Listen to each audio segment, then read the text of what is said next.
All right. Hi everyone. मेरा नाम है प्रतीक पी सावंत। और आज का वीडियो आपके लिए बहुत इंटरेस्टिंग होगा अगर आप गेट 2026 के एस्पिरेंट हो। बहुत ही शॉर्ट एंड सिंपल रखूंगा वीडियो। गेट 2026 कुछ ब्रांचेस के लिए डिफरेंट होगा क्योंकि 1 मिलियन एप्लीकेशन फॉर्म्स रजिस्टर हुए हैं गेट एग्जाम के लिए। हिस्ट्री रिपीट करने जैसा है। पहले भी हुआ था ऐसा, अब वापस से हुआ है। ये बहुत बड़ा नंबर है।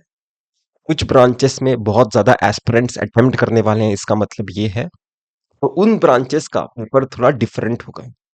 समझने की कोशिश करते हैं, अगर एक ब्रांच में बहुत ज्यादा बच्चे हैं उतने ही प्रोपोर्शन में उसमें टैलेंटेड बच्चे भी होंगे, और टैलेंटेड स्टूडेंट्स ज्यादा मार्क्स स्कोर करते हैं।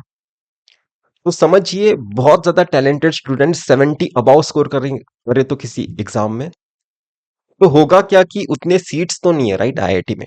तो 70 मार्क्स स्कोर करने के बाद भी अगर स्टूडेंट को एडमिशन ना मिले तो डीमोटिवेटिंग हो सकता है।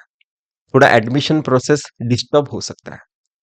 हालांकि मार्क्स को नॉर्मलाइज करके नीचे भी लेके आ सकते हैं हम, पर समझने की कोशिश करें, क्यों ना हम इसे पहले से ही टेक केयर करें, ऐसा आईआईटी सोचेगा। तो जहां पे ज्यादा बच्चे हैं, वहां पे प्रोबेबिलिटी है कि पेपर थोड़ा टफ हम सेट करते हैं। टफ सेट करने से क्या होगा कि 70 मार्क्स के ऊपर कम बच्चे रहेंगे, तो एडमिशन प्रोसेस में डिफिकल्टी नहीं होगा। जो भी 70 के अबाव स्कोर करते हैं उन्हें जनरली टॉप 7 आईआईटी मिल ही जाता है, भले आप किसी भी ब्रांच के रहने दो।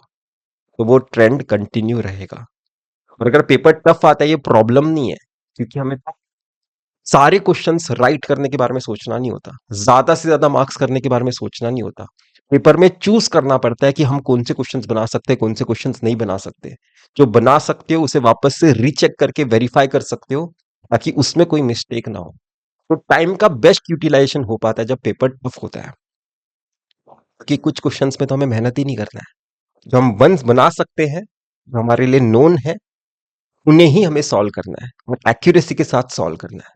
तो कम मार्क्स में भी आपका एक बेहतरीन रैंक आ जाता है। पेपर अगर टफ हो तो आपके लिए बेनिफिशियल होता है। और 1 मिलियन अगर एप्लीकेशन फॉर्म रजिस्टर हुए हैं, तो कंपटीशन बनेगा कुछ कुछ ब्रांचेस में, वो बहुत ज्यादा होगा। ये इनडायरेक्टली इसका इंडिकेशन क्या है कि बच्चों को जॉब नहीं मिल रहे हैं बीटेक के बाद। जैसे बहुत सारे भैया दीदी बताते हैं कि ऑफ कैंपस प्लेसमेंट दिला देंगे। अगर इतना इजीली दिला रहे थे सब, तो गेट के एप्लीकेशन फॉर्म्स इतने नहीं बढ़ते हैं। इसका मतलब ये है कि एप्लीकेशन फॉर्म्स इसलिए बड़े हैं क्योंकि जॉब आसानी से नहीं मिल रहा है। इवन स्टूडेंट्स स्टडी अब्रॉड सोच नहीं रहे होंगे, इसलिए इंडिया में ही लोग एमटेक करना चाहते हैं। ये अच्छी बात है हमारे लिए। जो गेट के कोचिंग्स होते हैं उनके लिए एक अच्छी बात है कि स्टूडेंट्स अभी गेट एग्जाम में ज्यादा इंटरेस्ट दिखा रहे हैं। आपके लिए भी एक अच्छी बात है कि आप इंडिया में ही मास्टर्स कर पाओगे अगर आप गेट में इंटरेस्टेड हो तो। और एक तरह से फ्री में आपका मास्टर्स हो जाएगा, क्योंकि आपको स्टाइपेंड मिलता है, बहुत कम फीस होती है। मिनिमल फीस में आपका मास्टर्स हो जाता है, और आपको एक अच्छा प्लेसमेंट डेफिनेटली मिलेगा, चाहे आप टॉप 7 आईआईटी में जाओ या फिर कहीं भी जाओ।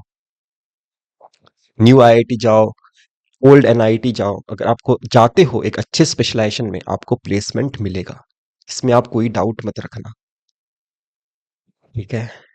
तो गेट 2026 थोड़ा डिफरेंट एग्जाम होगा। आप मेक श्योर करिएगा, अगर आप टेस्ट सीरीज नहीं दे पा रहे हैं, आप गेट एग्जाम के पेपर को ही as a mock test attempt करिए। अगर आप टेस्ट सीरीज दे पा रहे हो तो मेक श्योर करिएगा कि टेस्ट सीरीज को प्रॉपर तरीके से एनालाइज कर रहे हो, अच्छी तरीके से रिवीजन कर रहे हो। दिसंबर में मेन नोट्स रिवीजन करना है, क्योंकि जनवरी में वापस मेन नोट्स रिवीजन करने का टाइम नहीं मिलेगा। जनवरी में सिर्फ शॉर्ट नोट से रिवीजन करेंगे, और मॉक टेस्ट में जो मिस्टेक्स होंगे उसके लिए, उस पर्टिकुलर कॉन्सेप्ट के लिए जाके मेन नोट्स उठा सकते हो। पर जनवरी में फुल फ्लेज मेन नोट्स नहीं रिवीजन होगा। जनवरी में मेजोरिटी रिवीजन शॉर्ट नोट से होगा। तो दिसंबर का मंथ है आपके पास अपने मेन नोट्स को अच्छे से यूटिलाइज करने का, ठीक है। जनवरी में मेन नोट्स कब यूज होगा सर? सिर्फ उन टॉपिक्स के लिए जहां पे आप मिस्टेक कर रहे हो। मैं होप कर रहा हूं कि आप इस कंपटीशन के लिए रेडी हो और आप अपनी एक अच्छी प्रिपरेशन कर रहे हो। अगर आप मेरे से कोई हेल्प चाहते हो गेट 2027 के लिए, कंप्यूटर साइंस ब्रांच के लिए या फिर डेटा साइंस ब्रांच के लिए, मैं आपको पर्सनली गाइड करूंगा। हर दिन आप क्या करोगे अगले 1 साल के लिए, मैं आपको गाइड करूंगा। कंपटीशन अगले साल और ज़्यादा बढ़ेगा क्योंकि जॉब मार्केट इतना इजीली इम्प्रूव होने नहीं वाला। अगर आप चाहते हो इस कंपटीशन में एक बेहतरीन प्रिपरेशन करना, आप मुझे मैसेज करिए इस व्हाट्सएप नंबर पे। हम एक अच्छा प्रिपरेशन करेंगे। कंप्यूटर साइंस, डेटा साइंस, आपको टेंशन लेने की ज़रूरत नहीं है। आपको मैं एक अच्छा प्रिपरेशन करा सकता हूँ। हर दिन आप क्या करोगे एग्ज़ाम तक, आपको पता होगा। क्योंकि मैं आपका टाइम टेबल बनाऊँगा हर मंथ। ओके? तो इतना ही था इस वीडियो में। हम फिर मिलेंगे किसी वीडियो के साथ। Till then, bye.